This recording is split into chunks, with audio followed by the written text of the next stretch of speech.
ডিপ্রেশনে ভুগছেন, পেরেশানিতে আছেন, খুব বেশি দুশ্চিন্তায় আছেন, কোনো কিছু ভালো লাগছে না, আল্লাহর সাথে একটু কথা বলেন। আল্লাহ, আপনি আমার সৃষ্টিকর্তা, আপনি আমার মালিক, আপনার কাছে আমার ফিরে যেতে হবে। আপনার কত অবাধ্য হয়েছি, কত নাফরমানি করেছি, কত সীমা লঙ্ঘন করেছি, কত নির্দেশ অমান্য করেছি, কত নিষেধ লঙ্ঘন করেছি।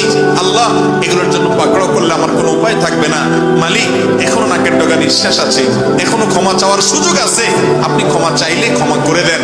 আমি তওবা করছি, আর কখনো নির্লজ্জ কাজ করব না, আপনার নাফরমানি করব না। আপনি আমার অমুক পাপটা মাফ করে দেন, তমুক পাপটা মাফ করে দেন, আমাকে পাপ থেকে বাঁচায় রাখেন। আল্লাহ, আপনি আমাকে হেফাজত করেন, আপনি হেফাজত না করলে আমি নিজে নিজে বাঁচতে পারবো না। মালিক, আপনি রহম করেন। আল্লাহর সাথে একটু কথা বলেন। আল্লাহর কসম, সালহাতুস সঙ্গে বুদি দিল খারাস আজমুদে এক জামানা খাকে বাস।